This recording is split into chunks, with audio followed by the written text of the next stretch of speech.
It was raining when she knocked on the door. Not with her knuckles, no. Someone like her didn't knock gently. The door reverberated with the weight of her presence, each strike echoing through the tiny apartment like a war drum. I froze halfway through pouring tea, the ceramic mug trembling slightly in my hands. I knew who it would be. I'd felt it all day. That gut-deep dread that grows and grows until it fills the air you breathe. The door shuddered again. "Open," she said from the other side. Just one word. No yelling. No threats. Just her voice. Smooth, sharp, low. I opened it. Of course I did. What else can you do when death itself comes calling, dressed in tailored black, soaked by the rain, and staring at you like she already owns you? Her name was Isadora Moretti. I'd never seen her in person, only heard whispers, stories traded in panic behind closed doors, like secrets carried by ghosts. The youngest Moretti daughter, they said. Cold as ice. Dangerous as sin. I thought the stories were exaggerated, the way people always make monsters out of the rich and powerful. But as she stood there, dark eyes pinned to mine, one brow slightly arched like she found something amusing in my face, I realized they hadn't exaggerated enough. "You're Amelia." Not a question. A statement. Her voice tasted like smoke and steel. "Yes," I said, even though my voice cracked halfway through. I hated that. I hated how small I sounded in front of her. She glanced over my shoulder. "Where's your brother?" My chest tightened. Luca. Idiot. Selfish, reckless, desperate Luca, who'd borrowed from the wrong people and vanished like a coward the moment things got serious. He left me behind. I should have seen it coming. "Gone," I said. "He's not coming back." Isadora stepped inside, without asking. The scent of leather and something expensive trailed her like perfume. Her suit was soaked, but she didn't seem to notice or care.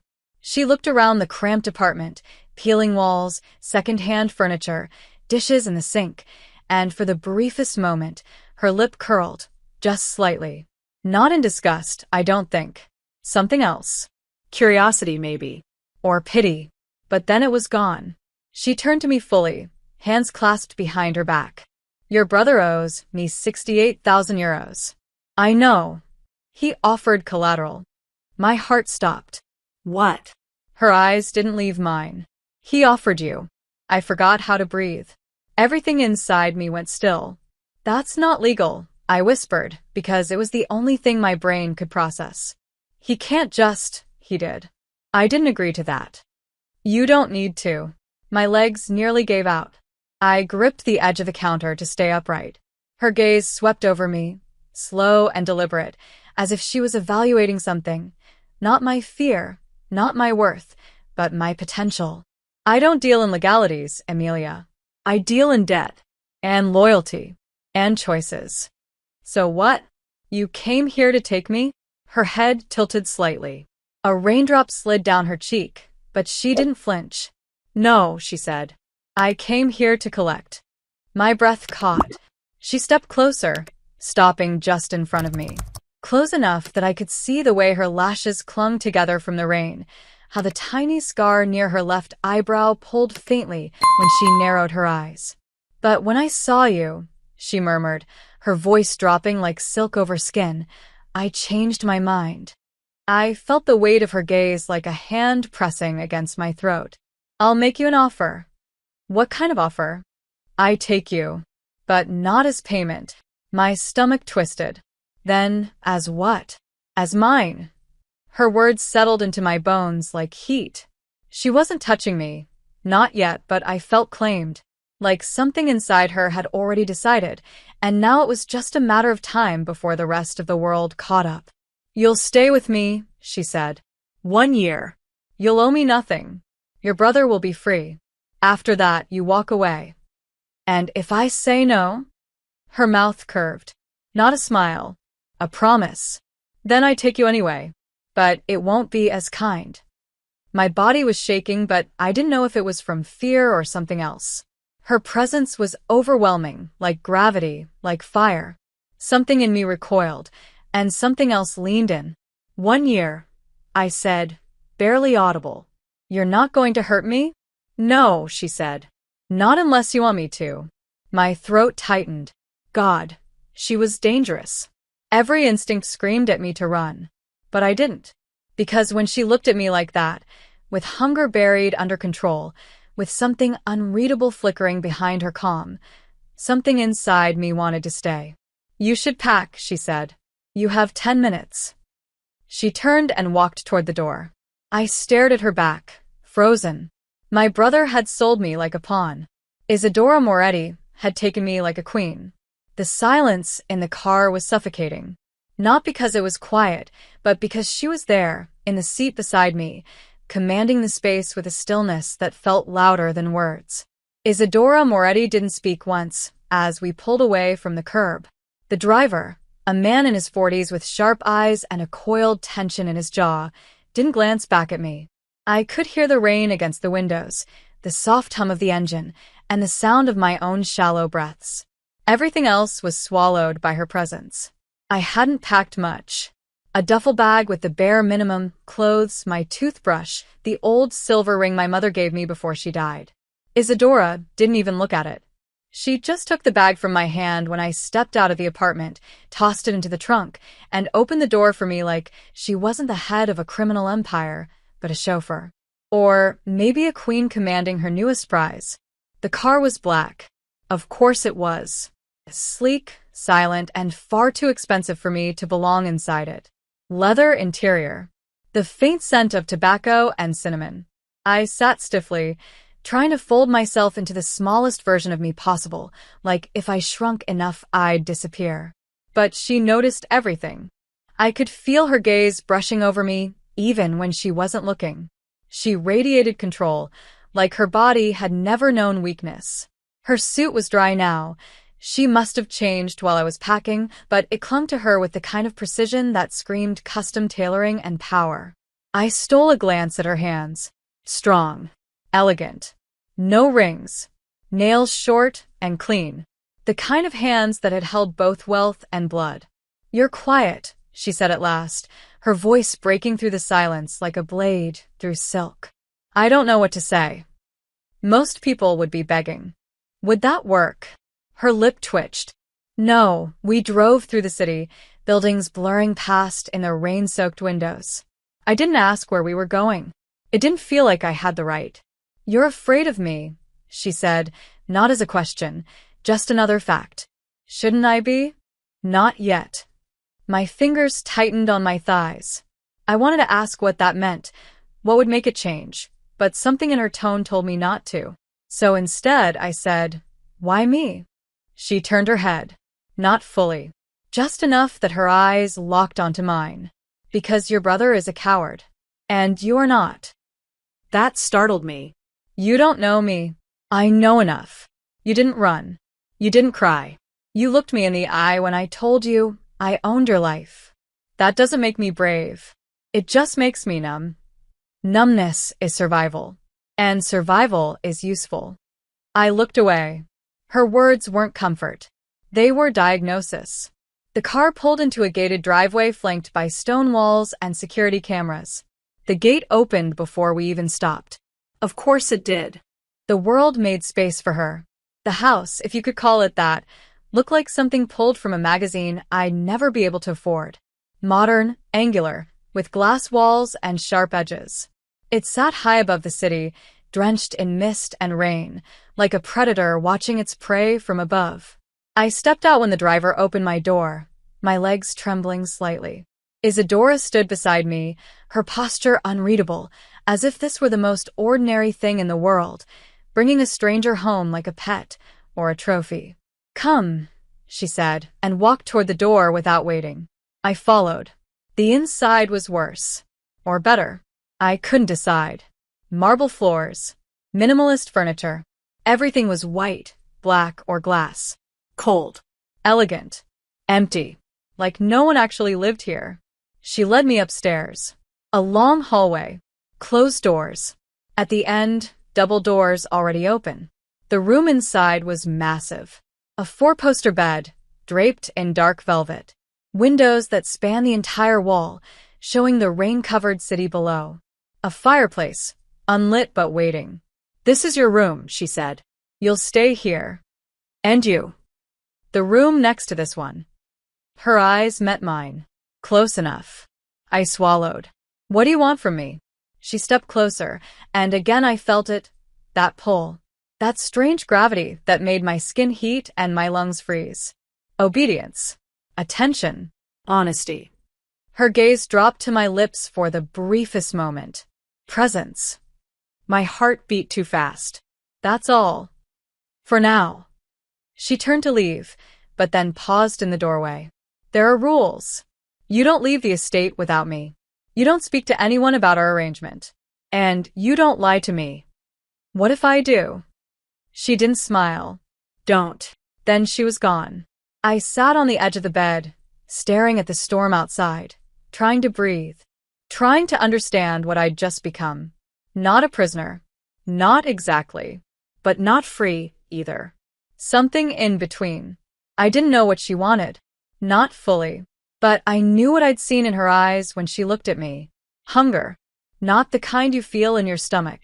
The kind that lives deeper. The kind that waits. And devours. The days passed without names. There were no clocks in the room, and I wasn't sure if it was deliberate or simply a rich person's indifference to time. I didn't ask. I didn't ask anything. I ate when food appeared, showered when I couldn't stand the weight of my own skin anymore, and tried not to think too hard about the woman whose name had reshaped my world in a single night. Isadora. I said it once out loud, in the dark, just to see if it tasted different when whispered into silence. It did. I hadn't seen her since she left me in the room. I wasn't locked in, but I hadn't left either. I was still trying to understand the walls. The place was quiet, not the kind of quiet you find in peace, but the sterile hush of a building that doesn't expect to be lived in. I wondered if she even slept here. Then, on the third morning, if it was morning, a knock. Not like hers. Softer. Polite. A woman in her early 30s stood in the doorway. Impeccably dressed, high cheekbones, severe bun. She didn't smile. "You're wanted downstairs." I hesitated. "By her?" The woman gave a single nod. "Yes. Now." I followed without a word, my bare feet making no sound against the marble floors. Down the stairs, through the wide hallway, into a sunken living room where warm golden light filtered through the glass walls. And there she was, Isadora, sitting on a white leather couch like a monarch in exile, legs crossed, a tumbler of something dark in her hand, though it was too early for liquor. She didn't look up when I entered, just gestured to the seat across from her. "Sit." I did. Slowly. She sipped, said nothing. And then, finally, "You haven't left your room." "You didn't give me a reason to." That earned a flicker of something in her eyes. Approval? Amusement? I couldn't tell. "You're not a prisoner, Amelia." "But I'm not free either." "Correct." She leaned forward, resting her arms on her knees. Her gaze was razor-sharp, dissecting. "Tell me what you think is happening here." I blinked. "Is this a test?" "Everything is a test." I swallowed. "You took me because my brother owes you money. I took you because you were more interesting than the debt. That's not comforting." "It wasn't meant to be." I clenched my hands in my lap. "So, what happens now?" "Now," she said, setting the glass down, "you learn your place." That should have terrified me. Maybe it did. But beneath the cold dread blooming in my chest, there was something else, some sick pulse of heat that I didn't know what to do with. "I'm not your servant," I said. No, her eyes didn't leave mine. "You're mine. There's a difference." My breath hitched. "Then what do you want me to do?" "For now." She stood and walked to a nearby cabinet, pulling something out. She turned and tossed it to me. A book. I caught it awkwardly. It was leather-bound, old, heavy. "Read," she said. "Here. In this room." Hey, if you're enjoying this story, go ahead and drop a like to help us grow even more. And let me know in the comments, on a scale from 0 to 10, what score would you give this story so far? Your feedback makes all the difference. Where I can see you. You want me to read? Yes. Why? Because I like the sound of your silence. I should have hated her for that. Should have felt degraded, like an ornament placed for her convenience. But instead, I opened the book. And she watched me, like I was a storm she didn't trust yet. Time slipped differently in her presence. I read and she worked, on her phone, her laptop, scribbling in a thick black notebook. Occasionally she'd glance up, and every time her eyes found me, my spine straightened. Hours passed. She didn't speak, but neither did she ignore me. It felt like I was being studied, piece by piece. I kept waiting for her to lose interest. She didn't. That night, I found a dress laid out on my bed. Black. Silk. Beautiful. A note was tucked beneath it. Wear this. 8 p.m. Don't be late. No name, no signature. But it could only be from her. I wore it. I don't know why. Maybe I was afraid not to. Maybe I wanted her to see me.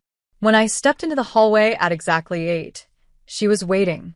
Her eyes swept over me once, slow and unapologetic. Good, she said. You follow instructions. That's all this is to you? A game of obedience. Obedience reveals character. And power. And you need more of that? I need to know what you'll give me freely. We walked side by side into the dining room. A long table, a single place set for me. She didn't eat. She watched. I tasted every bite, afraid to offend, but more afraid of what it meant to eat under her gaze. You didn't ask where your brother is, she said suddenly. I looked up. Do I want to know?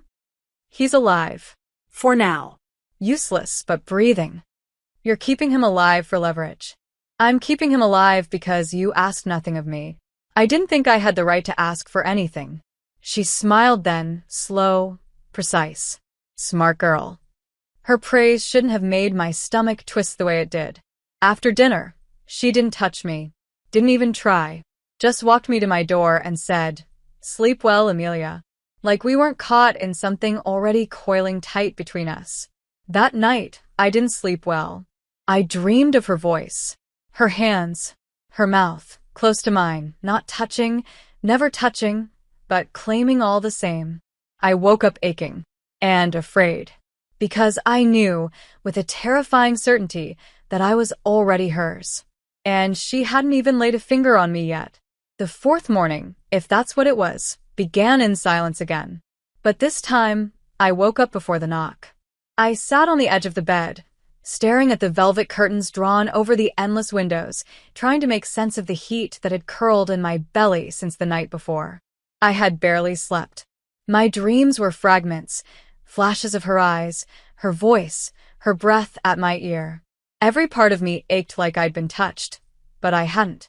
That was the cruelest part. Isadora hadn't touched me once. She hadn't needed to. She'd taken up residence inside my mind, whispering without words, pressing her will into my bones until I no longer knew where my fear ended and something else, something dangerous, began. The knock came eventually. Soft like the morning before. Same woman. Same neutral expression. She wants you downstairs. Now. I dressed quickly. Black slacks. A cream blouse from the new clothes that had appeared in the closet overnight. Everything fit perfectly, of course. She knew my measurements. She knew everything. The house was quieter than usual. Still sterile. Still cold. But different. Like it was watching me. Or maybe that was just her. She was waiting in the conservatory this time. A glass room filled with green, plants I couldn't name, sunlight that made her look almost human. She stood by a table set for breakfast, buttered croissants and fruit, and coffee so rich the air was thick with it. She gestured to the chair. Sit. I obeyed. The coffee was already poured. She didn't touch hers. How did you sleep? The question threw me. Fine. A lie. Her gaze flicked up. Try again. I hesitated. Restless. Dreams. I looked at her too fast. Her lips curled barely. Yes, I said. Do you want to tell me about them? No, then don't. That startled me. I'd expected pressure. Control. Not permission. You're surprised, she said, slicing an orange with unnecessary precision. I thought you'd push. I will. When I want something. And you don't want that? Not yet. She placed the knife down and looked at me. Desire is more useful when it ripens slowly. Don't you agree? I didn't answer. I couldn't. My throat was tight. Because she said it like she already knew what I wanted, before I even admitted it to myself. Tell me, Amelia, she said, leaning back, crossing her legs like a woman completely in control of her appetite. What did your brother promise you when he left? Nothing. Not even a goodbye? Not even a warning. He used you. Yes. And you still think I'm the villain? You are. Her brow arched. Because I took you? Because you make it feel like I chose to come. She didn't smile, but something flashed in her eyes. A flicker of approval. Or interest. That's because you did choose. I didn't have a choice. Everyone has a choice. You just didn't like your other options. And you think that makes this fair? No, she said, rising from her seat, moving toward me, slow and deliberate. I think it makes it honest. I stayed still as she circled the table. She stopped just behind my chair, her voice low, almost in my ear. You want me to be a monster, so you can justify wanting me. But I'm not here to fit your story, Amelia. You're here to fit mine. My breath caught. Her fingers brushed my neck, barely a touch, more a suggestion, but my whole body went still. She didn't press, didn't linger. Just pulled away like the threat she was and moved back to her seat. I'm taking you with me tonight, she said. Where? Dinner. Business. You want me to be seen? I want you to be known. The thought twisted my stomach. What am I to you exactly? She took a slow sip of her coffee. That depends on how you behave. I didn't like that answer, but I didn't argue. That night, I wore a deep red dress she had chosen. Of course she had. It was laid out again, waiting. Every detail screamed intention. Power. Seduction. My skin burned beneath it, not from exposure, but from what it implied. When I descended the stairs, she was waiting. Black suit. Hair down this time. A single diamond pin near her collarbone. She looked like sin carved into marble. Her eyes raked over me. No words. Just a slow inhale, as if she needed the breath to stay composed. And then, finally, you'll sit beside me. Speak only when spoken to. Watch. Learn. I nodded. And if I disobey? She stepped closer, lifting my chin with a single finger. Then I'll punish you. But not in public. I should have flinched. I didn't. She smiled then, slow and wicked. Good girl. The dinner was at a private club. High ceilings. Low lighting. Powerful men. Rich women. And her. She was the sun of that universe, and everyone revolved around her without question. I sat beside her, silent. Watched as she negotiated with a man who owned half the city. She didn't raise her voice once. She didn't threaten. She didn't need to. Every word she spoke landed like a loaded weapon. But every so often, her hand would drift, resting lightly against the small of my back. Not possessive. Not tender. Just there. A reminder. A claim. I was hers. Everyone saw it. One man, bold or stupid, asked who I was. She turned her head slowly.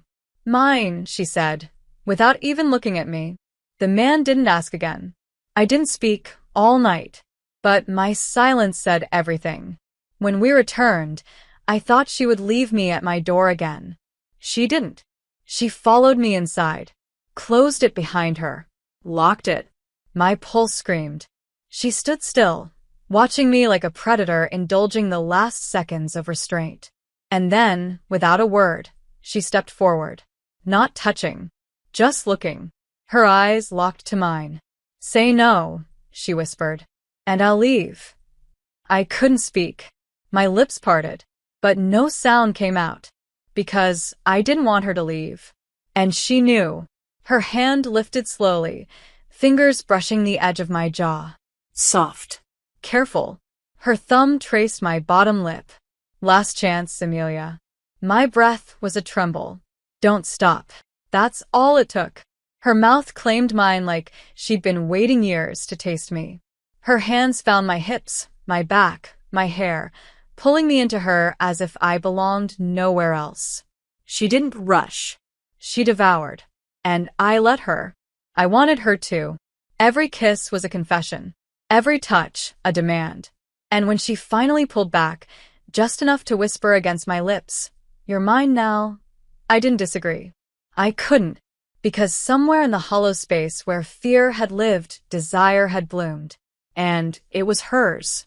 The morning after felt nothing like I expected. There were no fireworks. No morning light wrapped around us like a ribbon of gold. Isadora had kissed me like she owned the air in my lungs, but when I woke, she was gone. The sheets were still warm, but the space beside me was empty. And it stung more than it should have. I lay there staring at the ceiling, my lips still bruised with memory, my body still humming with the weight of her hands. I didn't know what we were now. I didn't even know what last night meant to her, to me, to whatever this thing was spiraling fast between us. But I knew one thing. I had crossed a line, and I couldn't uncross it. When I finally rose, there was no dress laid out, no note, no sign that anything had changed. But everything had. I showered in silence, let the water burn against my skin, as if it could scrub the way her voice still echoed in my head. "You're mine now." I dressed myself this time. Black slacks, plain sweater. Functional. Forgettable. I wasn't trying to impress her today. I was trying to remember who I was before she twisted me into something soft. When I left the room, the house felt colder. The same sterile silence, but now with a crack in it. A crack only I could feel. Downstairs, I found her in the library. Not reading. Writing. Her head bowed over a leather-bound notebook, hand moving with purpose. She didn't look up when I entered. "You're late. You didn't give me a time. You should have known." That stung. "So we're back to this?" There was never anything else. She flipped the page, her pen still scratching.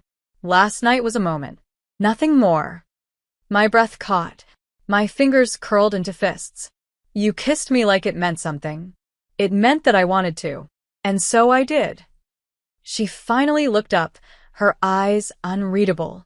"Don't confuse possession with affection, Amelia. Is that what I am? A possession? That's what you agreed to." "No," I said, stepping closer. "I agreed to stay. I didn't agree to be hollow." "Then stop being hollow." "I don't know how not with you." That made her pause. For just a second, the mask slipped, barely. But I saw it. A crack. And then it was gone. She closed the notebook. Stood. "Come with me." "Where?" "You wanted truth. So I'll show you something true." I followed her. Through the house. Out the back. Into a part of the estate I hadn't seen. The rain from the last few days had stopped. The sky was a dull gray, heavy with something unnamed. We walked in silence down a stone path that twisted through a grove of cypress trees until we reached a gate. Iron. Old. Covered in vines. She unlocked it without a word and led me inside. A graveyard. Small. Private. "My family," she said quietly. "At least the ones who stayed loyal." The names on the stones were sharp and clean. Some recent. Some old. "Why are you showing me this?" "Because power costs.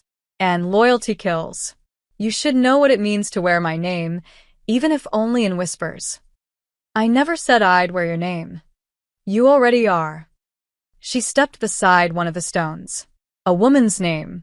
I saw the resemblance in the curve of the lips, the slope of the brow. "My sister," she said. "She betrayed us. Tried to run with someone from another family. We found her in a river." Her throat slid open. My stomach turned. "Did you do it?" "No," she said, but her eyes didn't soften. But I didn't stop it either. "Why are you telling me this?" "Because I want you to understand the world you've stepped into. I may want you, Amelia, but don't mistake desire for protection. So, this is a threat? It's a warning. And what if I leave?" She turned to me, slow, deliberate. "You won't. You think I can't. I think you don't want to." My throat tightened. Because she was right. I hated her for it. And wanted her for it. "Do you even feel anything?" I asked, my voice a broken thread. When you kiss me, when you touch me, are you there, or are you just pretending? Her jaw tensed. You think I pretend? I think you've built so many walls around yourself. You don't even remember what it's like to want someone and need them at the same time. Her eyes darkened. And you think you can break those walls? No, I said, breath shaking. But I think I already have. For a long time, she didn't move, Didn't speak. Then she crossed the space between us in 3 slow steps. Her hand touched my cheek, so gently it almost broke me. You terrify me, she whispered, because I don't know what to do with someone who sees through me. I leaned into her palm, despite myself. Maybe stop hiding. She exhaled, then leaned in, her lips brushing mine, soft, this time. Not possessive, not commanding, just a kiss. Tender, slow, devastating. When she pulled back, her voice was different. Raw. Come back inside. Stay close to me today. Why? Because if I let you out of my sight, I might start needing you. And just like that, the line between us blurred again, one breath, one kiss, one soft confession at a time. I stayed close. Not because she ordered me to, because I wanted to. Because something had shifted between us, subtle but seismic, and the air around her had changed. She still moved with the same control, still wore her suits like armor, still spoke like every word had been calculated hours before it left her mouth. But now, in the cracks between those things, there were moments. Tiny ones. A look that lingered too long. A breath that hitched when our hands brushed. A silence that felt like a secret. She didn't touch me again that day, but her eyes never let go. I followed her through rooms I'd never seen. Offices with walls of books, conference calls with men whose voices shook when they spoke to her, security checks where people stood straighter the moment she entered. She was a queen in her kingdom, and I was her shadow. But not invisible. No, she made sure they saw me. She introduced me to no one, but kept me close, close enough to be acknowledged, to be whispered about. I heard the murmurs. Who is she? Isadora never brings anyone. Is she a weakness? Or a weapon?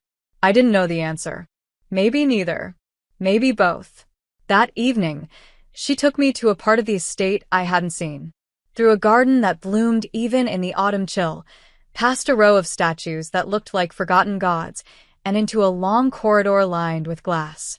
At the end, a door. Heavy. Dark wood. No handle. What is this place? I asked. Somewhere only I go. She pressed her hand to a hidden panel. The door clicked open. Inside was nothing like the rest of the house. No cold marble, no white leather, no chrome or glass. Just dark wood, soft light, shelves filled with vinyl records and rare books. A fire already crackling. It smelled like cedar and old paper. This is yours, I asked, stepping in slowly. Yes. It feels like a memory. It is. She closed the door behind us. I turned in a slow circle, taking it in. There were photos on one of the shelves, black and white, candid, raw. A girl who looked like her, smiling. Before the walls. Before the empire. You built this place to remember who you were, I said softly. She didn't answer. She poured 2 glasses of red wine from a bottle on the side table. Handed one to me without a word. I took it, fingers brushing hers. Why bring me here? Because I want you to see me. I already do. No, she said.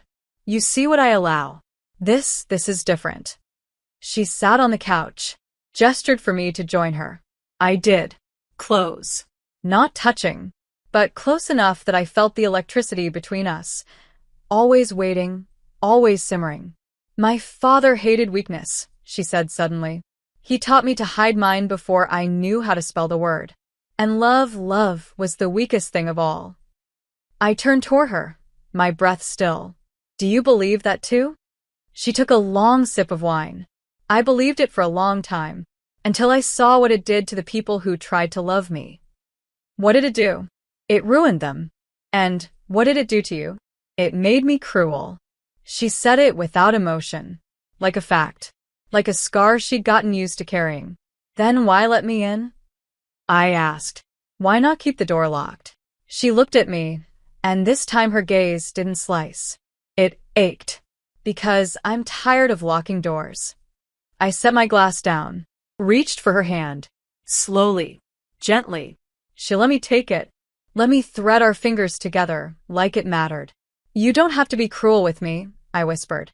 You don't have to be cold to be safe. Her throat moved. A swallow. A pause. She squeezed my hand. Just once. And that was all. We sat like that for a long time. Two women in a room made of memory, holding on to something fragile and new. That night, she didn't leave me at my door. She followed me inside again.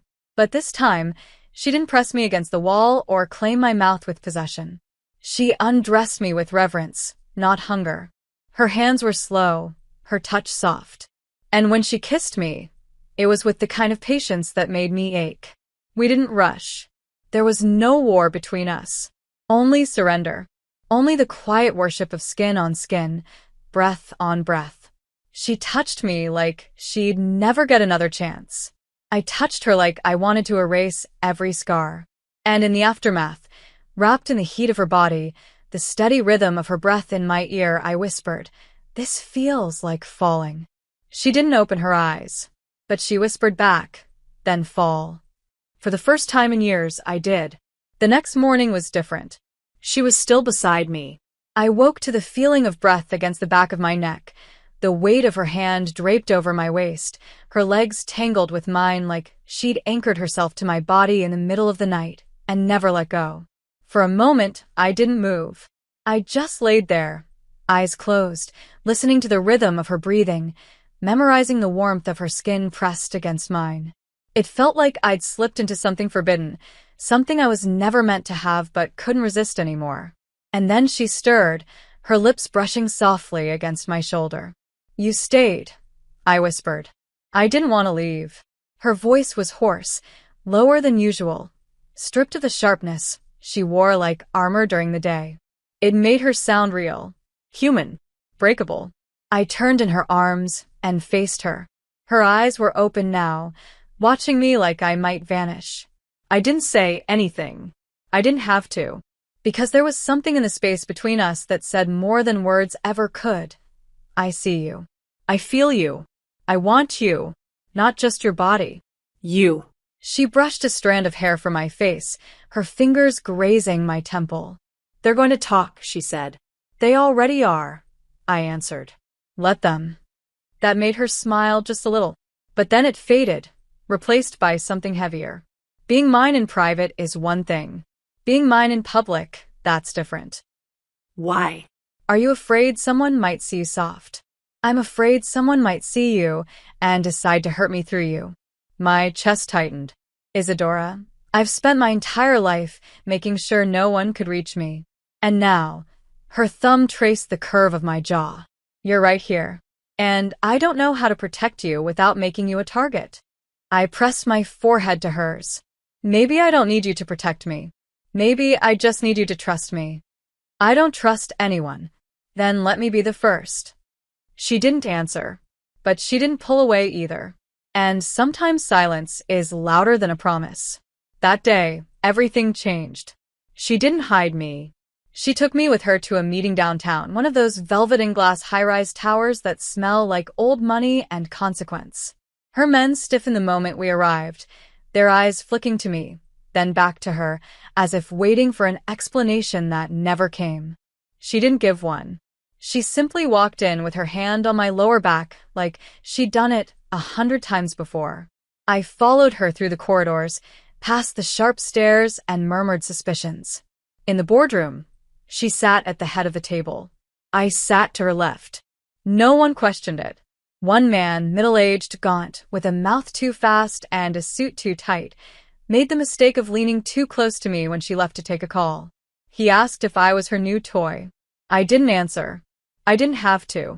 When Isadora returned and saw him beside me, her eyes sharpened to ice. "Is there a reason you're speaking to what belongs to me?" she asked, her tone sweet as poison. The man froze. My apologies. I meant no disrespect. Then keep your distance. Or next time, you'll be apologizing to your widow. No one else spoke to me after that. We left the meeting with silence trailing behind us like a shadow. In the car, I turned to her. You didn't have to do that. Yes, I did.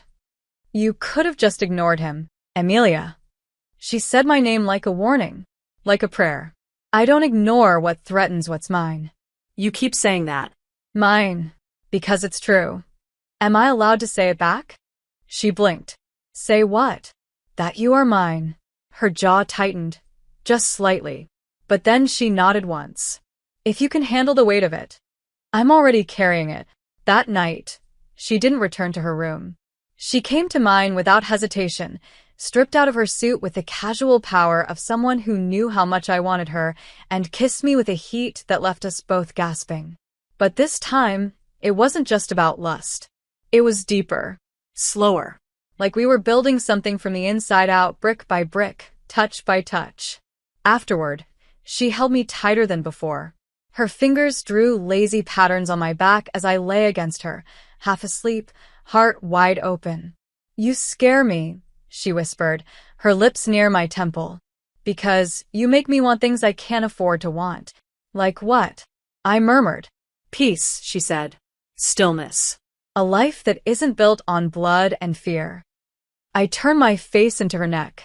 Then build something else. With me. You don't know what that means. I know enough. She exhaled, long and shaky. They're going to come for us, Emilia. Someone someday. Because I don't get to love anything without paying for it.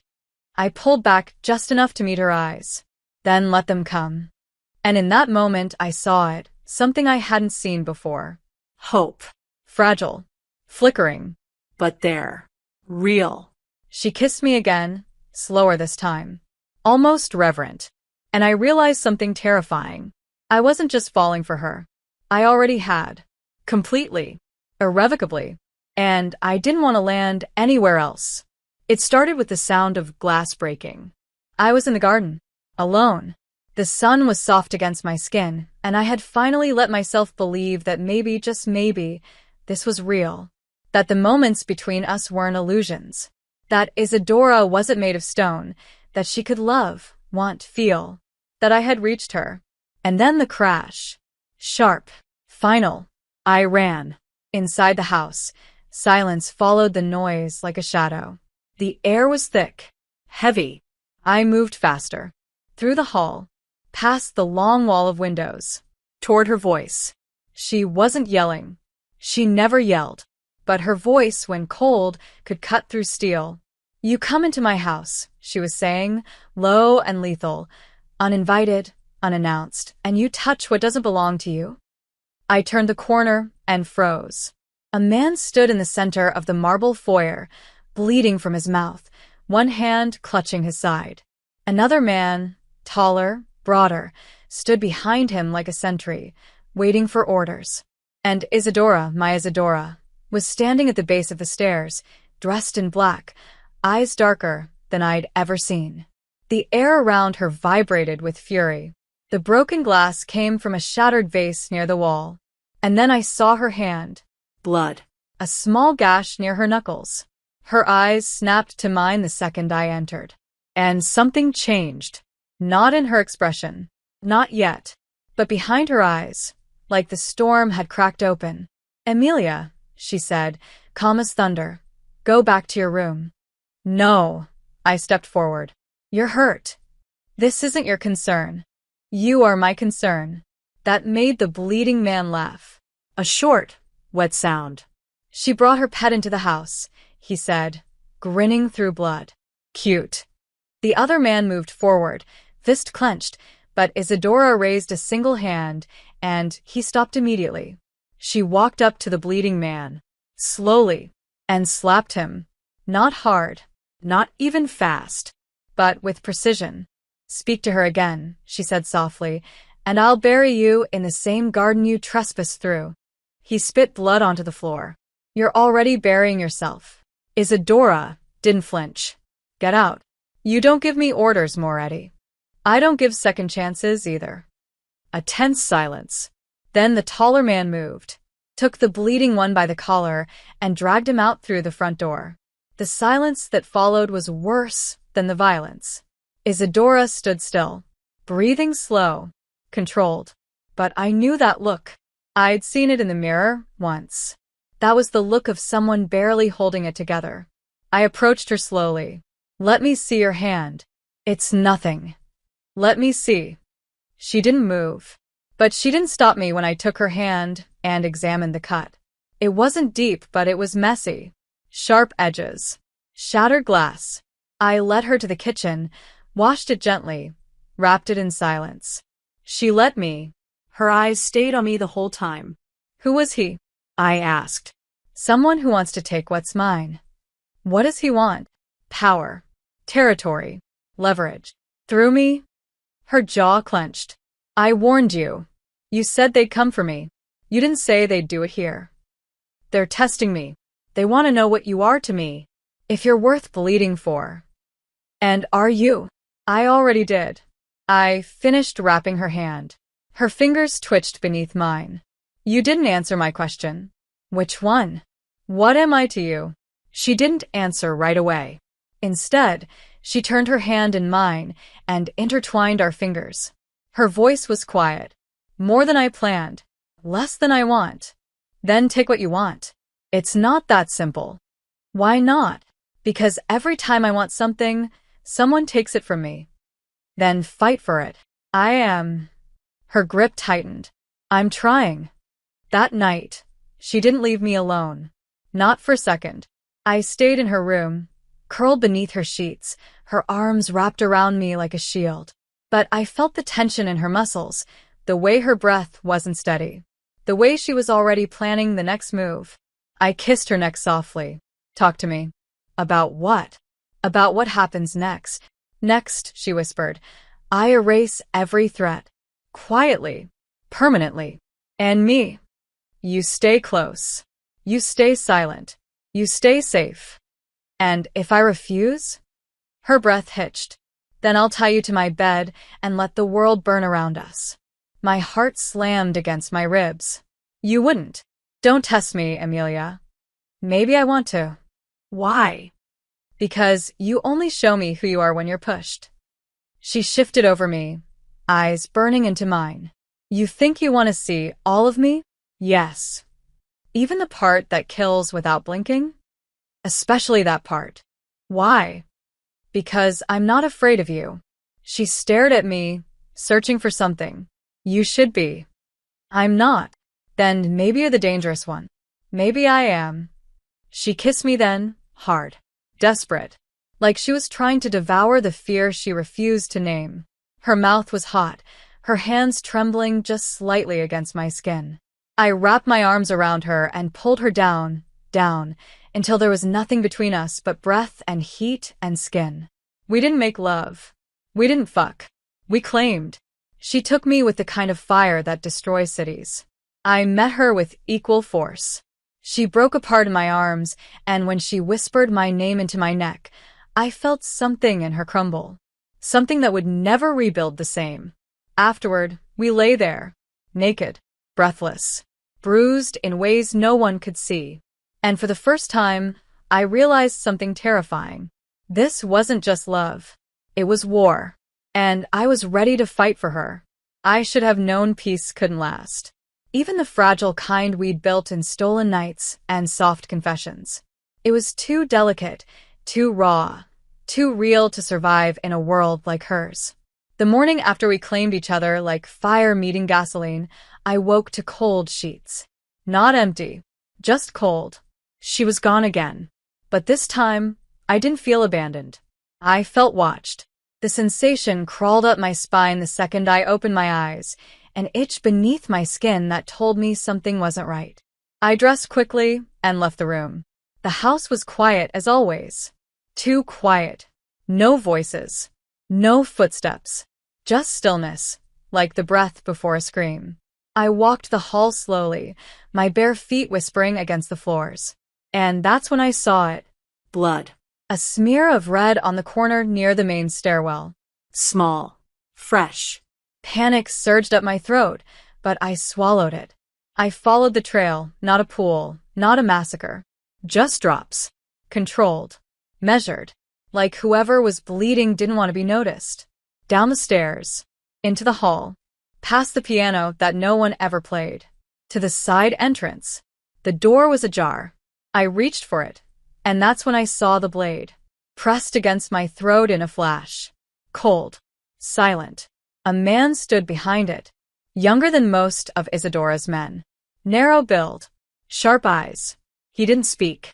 His hand gripped my arm and pushed me backward into the wall with a force that knocked the breath from my lungs. "You weren't supposed to see me," he whispered. Too late. My voice trembled, but I didn't scream. His blade kissed my skin, close enough to draw a line of red. "You scream," I cut. "Then cut," I hissed. "She'll bury you either way." His eyes flicked with surprise. He didn't expect that. "You think she can protect you?" he spat. "She can't even protect herself. She's slipping."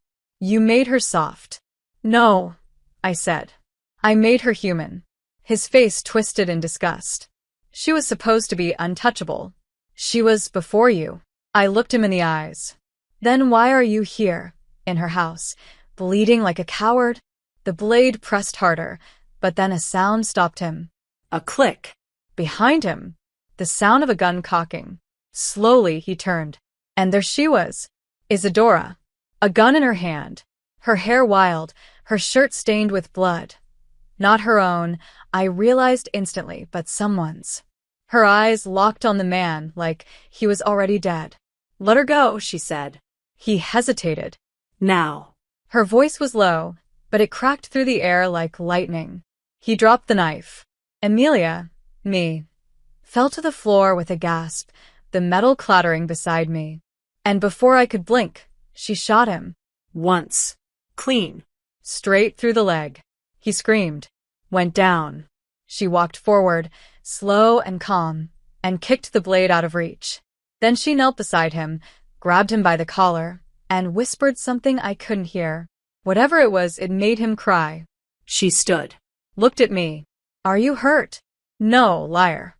She crossed the room in 3 strides, pulled me into her arms, her hands trembling against my back. "I'm sorry," she whispered. "I should have known someone would try from the inside." "Who is he?" "One of mine. Or used to be." I pulled back. "How did he get in?" "Because I let him too close." She looked at me then, and for the first time since we met, she looked afraid. Not for herself. For me. "I can't keep doing this, Amelia. I can't keep letting people get near you. Not if it means losing you." "Then don't lose me." "I don't know how to stop it." "Then teach me how to survive it." "You shouldn't have to." "But I want to." She closed her eyes. Took a breath. "You're not safe here anymore. With you? With them. Then take me away." "And do what? Hide you forever?" "No," I said, taking her face in my hands. "Make me part of your world. Don't keep me on the sidelines. Don't make me something to be protected. Make me someone who fights beside you." "That's not what I wanted for you." "It's not about what you wanted. It's about what I choose." "And you choose this?" "I choose you." Her lips parted, but no words came. Just the soft sound of breath and disbelief. I stepped closer. "Let me in, Isadora. All the way." "If you do this," she said, voice tight, "there's no going back. You'll be part of it. The blood, the business, the risk. Everything. Then teach me. Train me. Let me stand beside you. Because I'd rather be in danger at your side than safe in a life without you."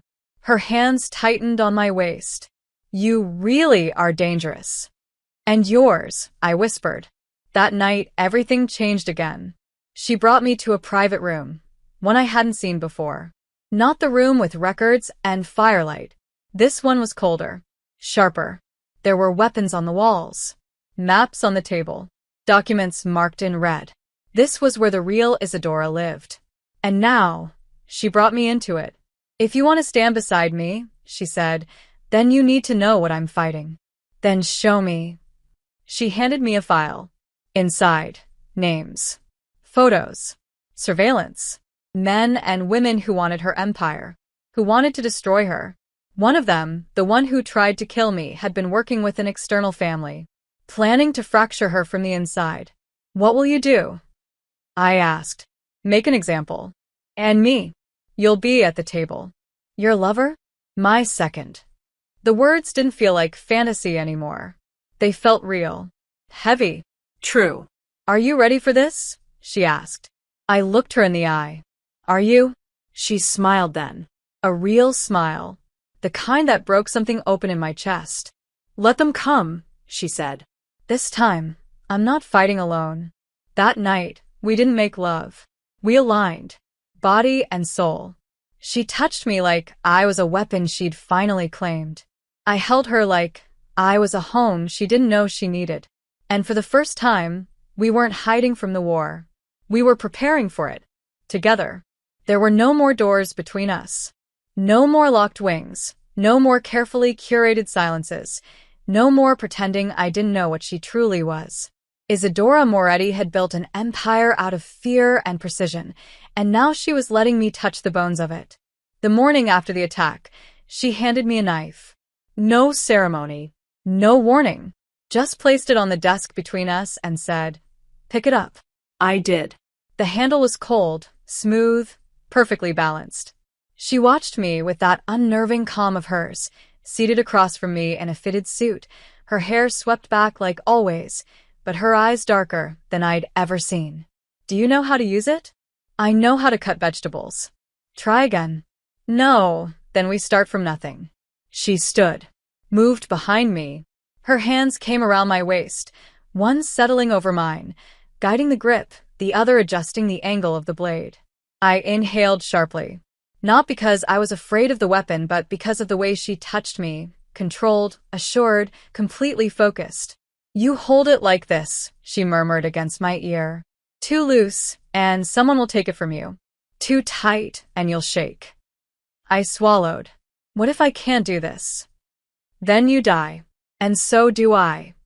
Her honesty made me shiver. She stepped back. Again. We practiced for hours. Knife grips. Pressure points. Evasion. My arms ached.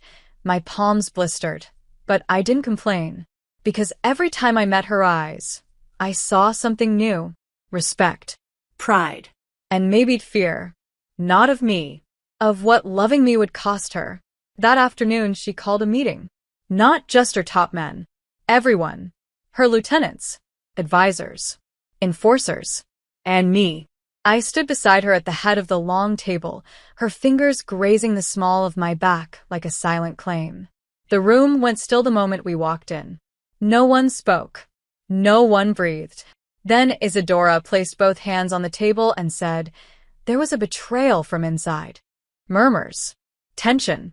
A few darted looks. He's gone, she continued. But the message is clear. They don't just want our money. They want what we are.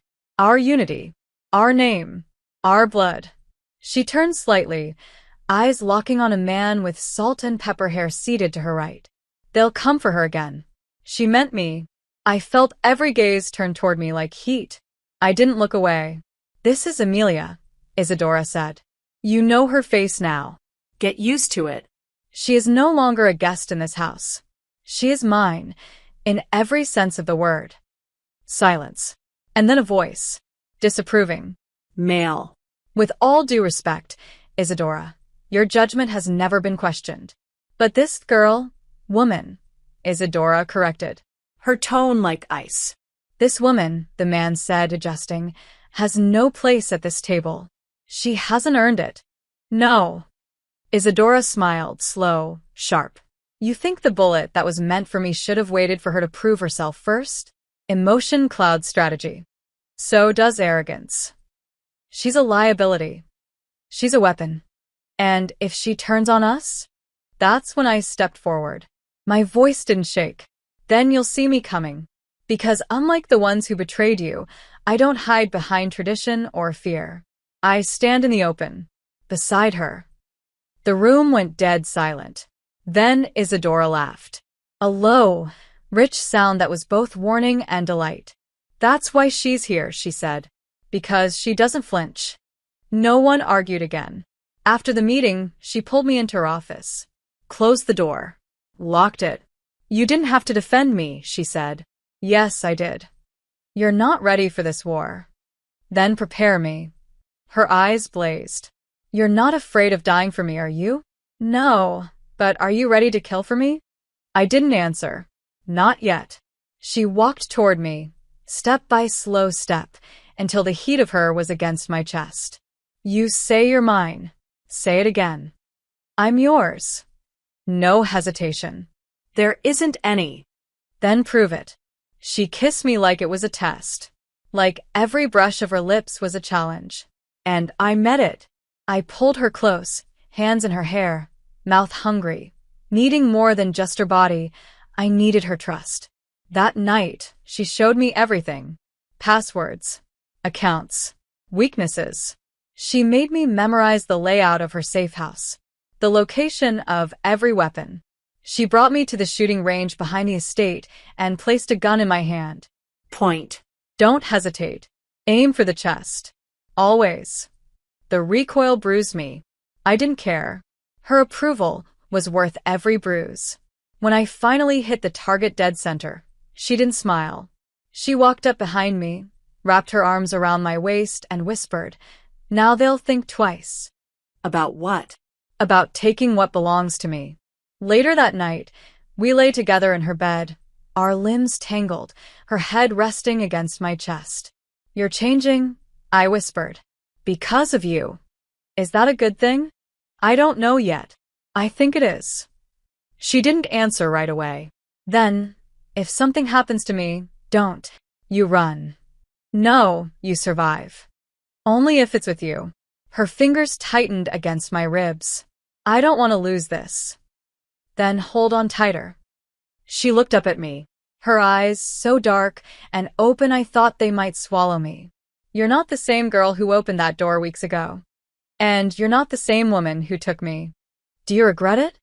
Never. Even if it ends in blood? Especially then. We fell asleep with weapons beneath the bed and love between our hearts. I was hers. She was mine. And the war was getting closer. It happened faster than I expected. I had just begun to believe we had time. Time to train. Time to fortify. Time to exist in this new, raw intimacy we'd built between bloodstains and whispered confessions. But power doesn't wait. Neither does war. The first sign was the silence.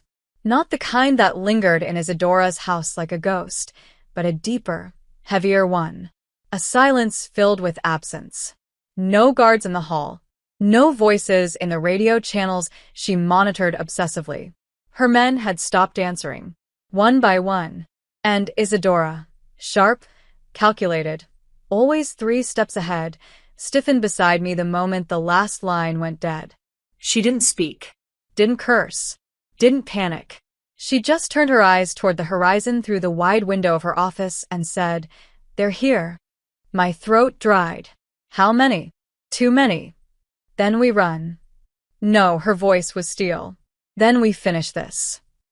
She was already moving, grabbing weapons, switching channels, giving orders no one could hear anymore. The estate's perimeter was breached. Cameras were down. Signals scrambled. This wasn't just an ambush. It was a message. And I was part of it.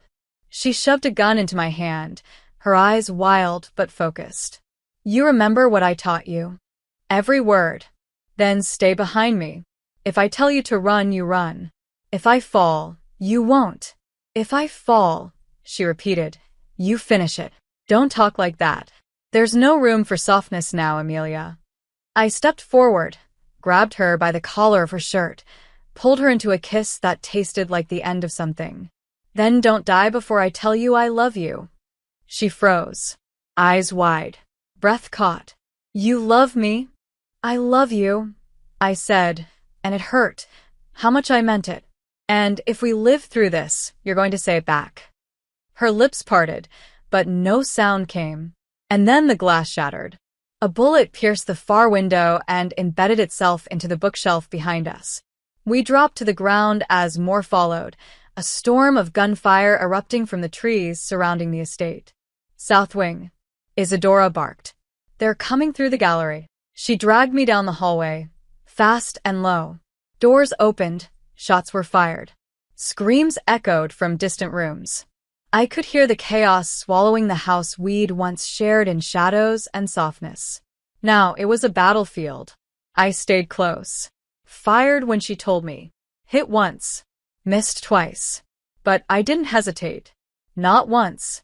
At the bottom of the east staircase, we met one of her men, wounded, limping, blood soaking through his sleeve. They've got Luca, he choked. I froze. What? He showed up this morning. Wanted to see her. Said it was urgent. They took him. Alive. They're using him, Isadora muttered. As leverage. For me. My stomach twisted.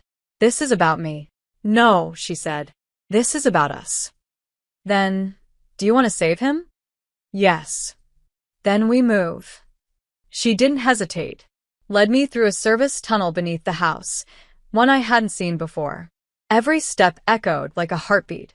At the end, the old wine cellar. Cold. Silent. And standing in the center of it, guarded by two armed men, was Luca. Hands tied, face bruised, eyes wide when he saw me. Emilia, he croaked. I didn't mean for this. You never do. The guards raised their weapons. I raised mine. One aimed at Isadora, the other at me. Don't, I said, my voice trembling. Put it down, the taller one ordered. She dies first. He nodded toward Isadora. And I saw it, the moment his finger began to squeeze the trigger. And without thinking, without breathing, I stepped in front of her and pulled mine first. The shot rang out like thunder. The man dropped. The second turned, stunned, and Isadora took him down with a single bullet. And then silence. Luca was shaking. You killed him. He was going to kill her, I snapped. And you stood there like a child. He looked at me like he didn't recognize me. Maybe he didn't. Maybe I didn't either.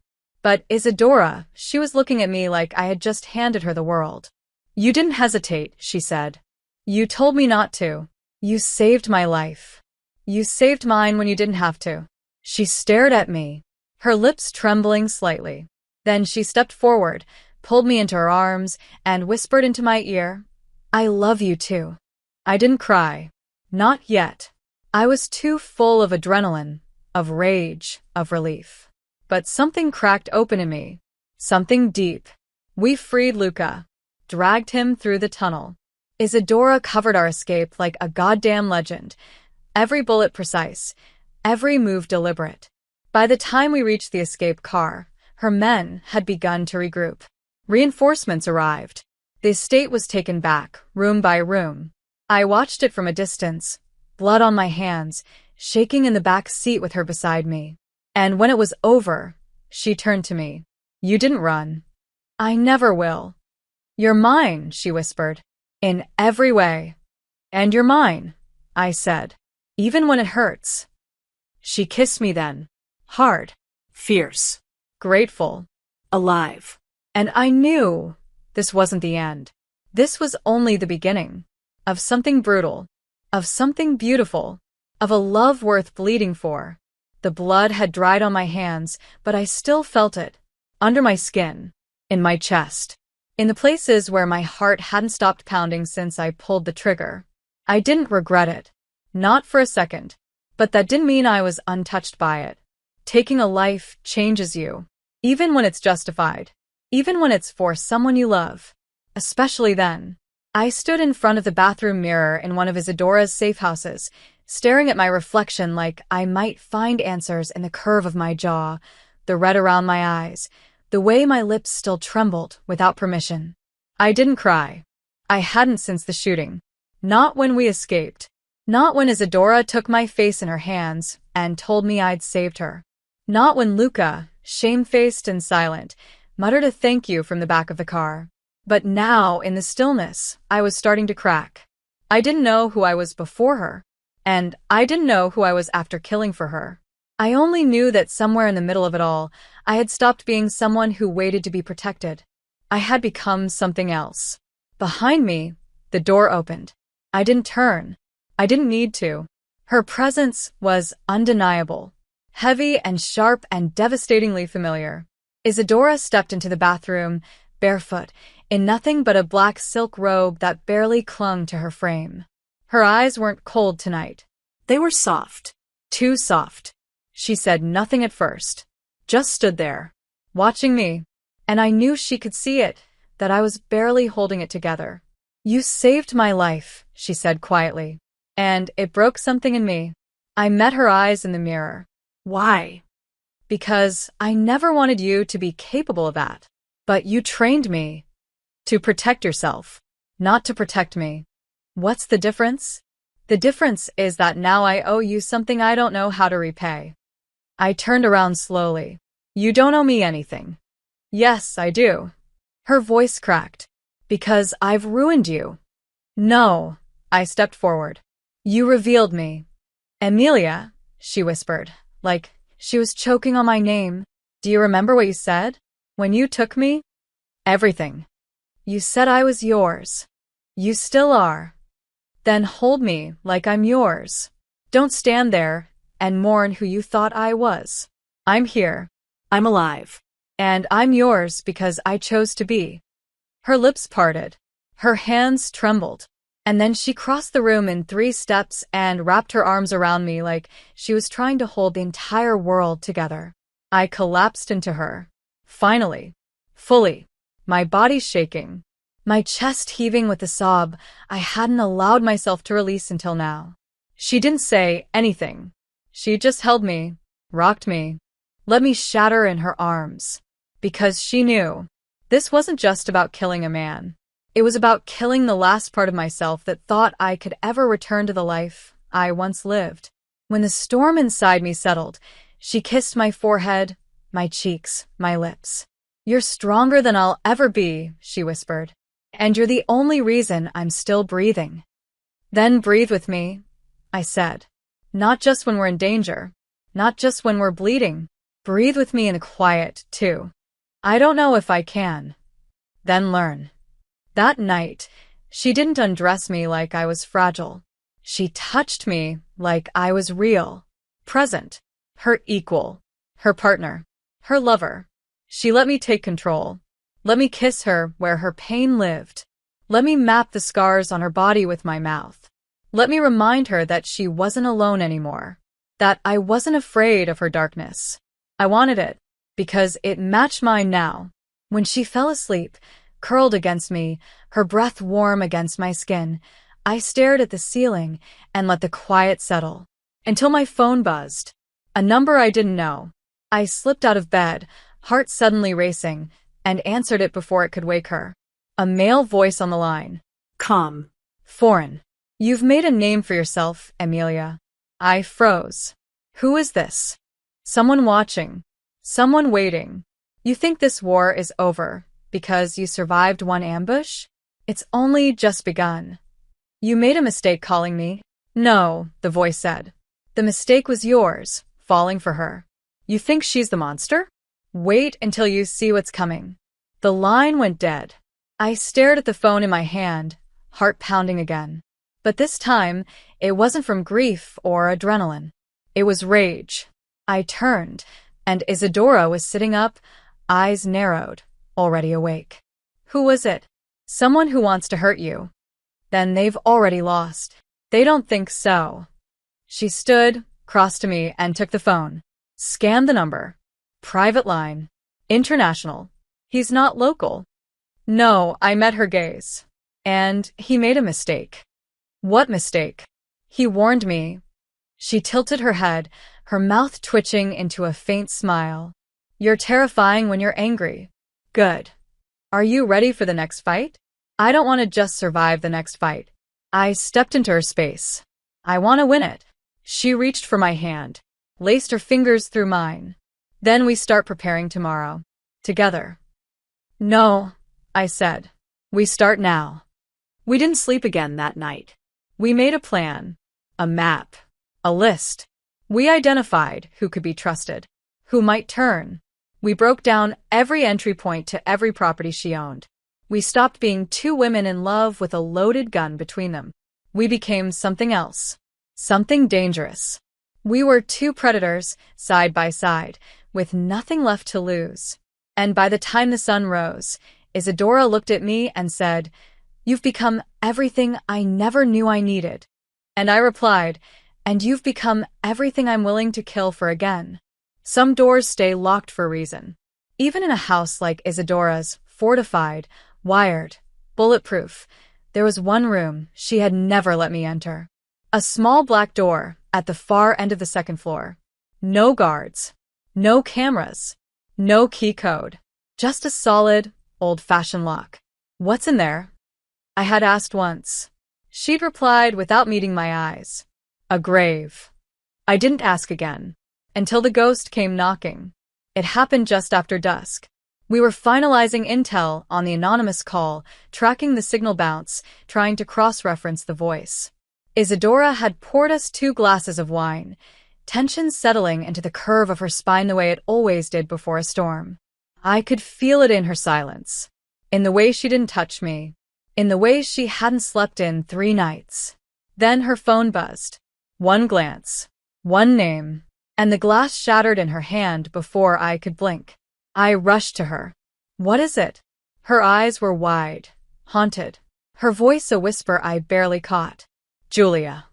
The name meant nothing to me, but the way it fell from her lips, it meant everything to her. "Who is she?" I asked. No answer. Only silence.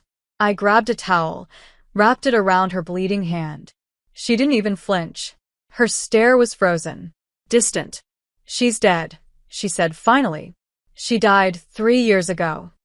Then how? I buried her. She pulled away from me, fast, and disappeared up the stairs. I followed, heart pounding. Isadora never ran. Not from bullets. Not from threats. But she was running now. Straight to the black door. She unlocked it with a key from around her neck I'd never noticed before. The door creaked open. She stepped inside. I followed. The room was dark, dusty, frozen in time. There were pictures on the wall, photographs of 2 women, Isadora, and another, bright-eyed, smiling. The same woman in every frame. Julia. She was your everything. Her voice cracked. "We met when I was 19. She wasn't part of the business. She was light." She walked to a desk, Picked up the necklace, held it like a wound. "My father warned me, said if I let anyone in, they'd use her to get to me." Her voice grew thinner. I didn't listen. And one night, I came home to find her body in our bed. They made it look like suicide. But it wasn't. "Jesus," I whispered. "Why didn't you tell me?" "Because it broke me. And I promised myself I'd never let it happen again. That I'd never love again." She turned to me, her eyes rimmed red. "And then I found you." My heart cracked wide open. "The message tonight," she said, voice low. It was signed Julia. "It's a game. It's a threat. They know she was my weakness." She was. I stepped forward. "You're not that woman anymore. And neither am I. But they think I am. Then let's remind them who you are now." "No," her hands trembled. "You don't understand." "They know where I bleed. And they don't know I do too. That's our advantage. You shouldn't have to carry this. But I do." "I will." "Every scar you hide, every name you whisper, every ghost you bury, I'll carry it with you. You'll drown. Then we drown together." Her knees buckled. I caught her. We sank to the floor. And for the first time, I held her as she cried. Not silent tears. Real ones. Ugly. Shaking. Human. The kind of crying that only happens when you let someone in so deep they can shatter you from the inside. "I loved her," she whispered. "But I need you. Then don't push me away. I don't know how to grieve her and love you at the same time." "Yes, you do. You already are." I kissed her. Soft. Long. She kissed me back like she was trying to remember how. And when we finally pulled apart, she whispered, I'm terrified you'll die because I love you. And I'm terrified I'll die never hearing you say it again. I love you, she said. More than I should. More than is safe. Then say it like a weapon. I love you, she repeated, like I'll kill anyone who touches you. Good. Because I love you, like I'll burn the world for you. We made love in that room. Among the ghosts. Among the memories. Slow. Unapologetic. No fear. No dominance. Just two women holding each other while the past tried to claw its way back through the door. After, I lay with her in the dark, her head on my chest, the scent of her skin mixing with the dust and perfume of memory. She traced circles on my stomach and whispered, "They're not trying to kill me. They're trying to break me." Then we won't let them. They're coming, Emilia. Not just for us. For everyone I protect. My men. My territories. My name. Then it's time to fight back. No more defense. Only offense. Are you ready? I was born the day you took me. She smiled into my skin. I never wanted a soldier. Then you shouldn't have turned me into one. I wanted a lover. You have both. Promise me something. Anything. If I don't make it through this, you don't die with me. Too late. She lifted her head, looked me in the eye. Then I guess we burned together. And I knew then. We were walking toward the fire hand in hand. And we weren't planning to run. We didn't sleep the night before the strike. Sleep was a luxury for the naive, and we weren't that anymore. We were too full of fire, of rage, of names we planned to erase. Isadora spread the intel across the wide table in her war room. Photos, surveillance reports, coded messages, and blueprints of every safe house connected to the men who had moved against us. And beside her, not behind, stood me. We hit all 3 locations simultaneously, she said, tapping the map. We leave no chance for retaliation. No message. Just silence. They need to know we know, I added. They need to feel what it's like to bleed where they thought they were untouchable. Isadora looked at me, something dark and hungry behind her gaze. You think like me now? No, I said. I think with you. And that made her smile. She split the teams herself. Her most trusted lieutenants, the ones who had bled for her name before I ever stepped into her world. But still, I caught the looks, the uncertainty, the doubt. One of them, Raphael, pulled me aside when Isadora stepped out to take a call. You've changed her, he said. Good. Not everyone thinks that's good. Then they can leave. Or bleed. He chuckled, but his eyes didn't smile. Just don't forget, love makes people stupid. And loyalty makes people live longer. You sure about that? I didn't answer. I didn't need to. His question already felt like a warning. The next night, the strike began. 3 teams. 3 cities. 1 synchronized hour. Isadora took the first team, Milan. I led the second, Naples. And her third in command took the third, Barcelona. I'd never led a mission before. Never felt the weight of other lives depending on me. But I didn't flinch. Isadora trusted me. That was enough. The Naples target was a fortified building masked as an art gallery. Upstairs, they trafficked money. Downstairs, they trafficked something worse. Isadora's enemies had always hidden behind respectability. We tore that down in 12 minutes. I moved like she taught me. Controlled. Silent. Lethal when necessary. I wasn't the same girl who opened a door weeks ago to find a mafia boss demanding her life. I was someone else now. I was hers. And she had made me dangerous. When the job was done, I stood in the center of the wreckage and exhaled for the first time in hours. My hands were steady. My men alive. My soul intact. I called her the second we pulled out. It's done, I said. Same here, she replied. Her voice was tight, controlled, but I could hear it beneath, relief. Are you hurt? No. You? No, we should celebrate. We will. Where are you now? Heading back to the estate. I'll see you there. But she didn't. Because when I arrived an hour later, the house was dark. Not silent. Dark. No power. No guards. One car in the driveway, hers. I felt the wrongness like a blade to the spine. I pulled my gun before I even shut the door behind me. Isadora? My voice echoed. No answer.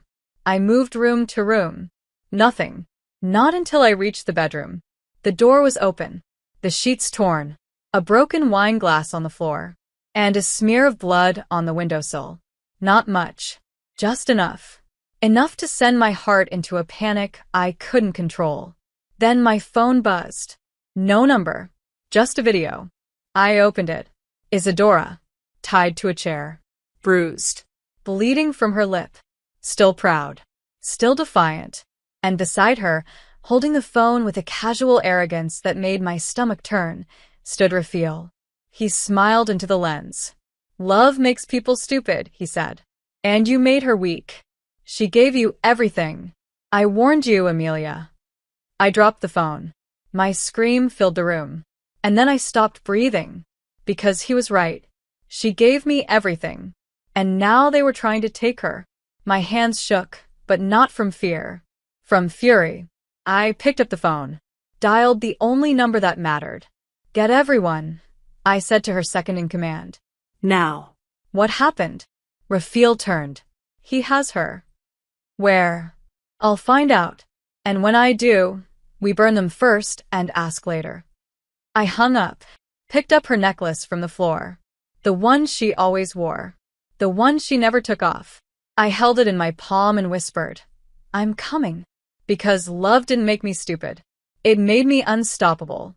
I had never moved like that before. I wasn't thinking, I wasn't breathing. I was pure instinct, pure fire, pure her. Every room I entered, every person I passed, every gun I loaded, I was already gone, already with her, already burning from the inside out with the certainty that if Isadora Moretti died, I would never feel warm again. We tracked the source of the video to a warehouse just outside Venice. Private property, off every grid, long abandoned by anyone with a soul. My jaw was locked the entire drive there, my grip on the gun so tight I didn't realize my knuckles were bleeding. You don't have to go in first, one of the men said. Yes, I do, I replied. Because no one else knows what it means to walk into hell for someone who taught them how to survive it. The plan was clean, silent, efficient. But I wasn't. I was blood. I was rage. I was hers. The moment we breached the door, I saw her. Tied to a chair. Head slumped. Blood dried at her temple. My vision narrowed. Time slowed. I barely heard the firefight behind me. All I saw was her. My feet moved. My voice screamed. Isadora. She flinched. Head rising. Eyes dazed but alive. Alive. Amelia, she rasped. No, don't. A figure stepped out of the shadows. Raphael. Gun raised. Smiling like a wolf. You came, he said. Of course you did. Weakness always brings its own leash. You have 3 seconds, I said, lifting my weapon. To drop it. Or what? You know exactly what. She made you soft, he spat. She made you fall. She made me dangerous. I fired. Once. Center mass. He dropped. No theatrics. No final words. Just silence. And I was already moving, already at her side, cutting through the ropes, catching her as she fell into me like a breaking wave.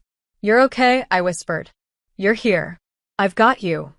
You came for me, she breathed. You really came? There's nowhere in this world they could have taken you that I wouldn't follow. She touched my cheek with a shaking hand. I thought you died trying. Then I would have died yours. We didn't kiss. Not then. Not yet. There was too much blood. Too much pain. But when she rested her head on my shoulder, I felt her heart still beating. Still mine. We got her out. No one left alive behind us. That was the rule. That was our rule now. Once we were safe, she was rushed to a private clinic under her own protection. I stayed with her every second, refused to leave her bedside. And when she woke fully, days later, the first word she spoke was my name. Amelia. I'm here. Did we win? We didn't lose. Then it's enough. Not yet. Why? Because I haven't said this where it counts. I leaned down, kissed her knuckles, and whispered, I love you. I would kill for you. I would die for you. But most of all, I want to live with you. All of this blood, this empire, this fire, we built it together. And now I want to build something after it. She stared at me, and for the first time since the day she walked into my life with a loaded promise and a name that felt like fate, she let herself cry without shame. Then marry me, she said. Marry me, and let's end the war where it began, between us. Yes, I said. Yes, 1,000 times. We didn't do it right away. We didn't run to altars or cities that pretended to be untouched. We waited, healed, took back what was ours, silenced every remaining name on the list that tried to take her from me. And then, 1 year later, under an olive tree in the courtyard of the rebuilt estate, she put a ring on my finger that matched the one I gave her. No guards, no guns, just vows whispered like fire between our lips.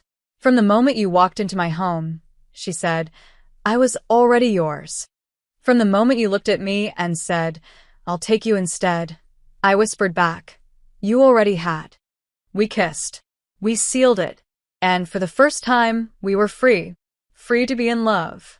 Free to walk through the fire we'd started. Free to begin again. Because love hadn't made us soft. It had made us impossible to destroy. If you enjoyed this content and want to support the channel in a special way, try clicking the thanks button below. It's the one with the heart and $sign icon. With super thanks, you can make a direct contribution to the channel, which helps me keep creating awesome videos for you.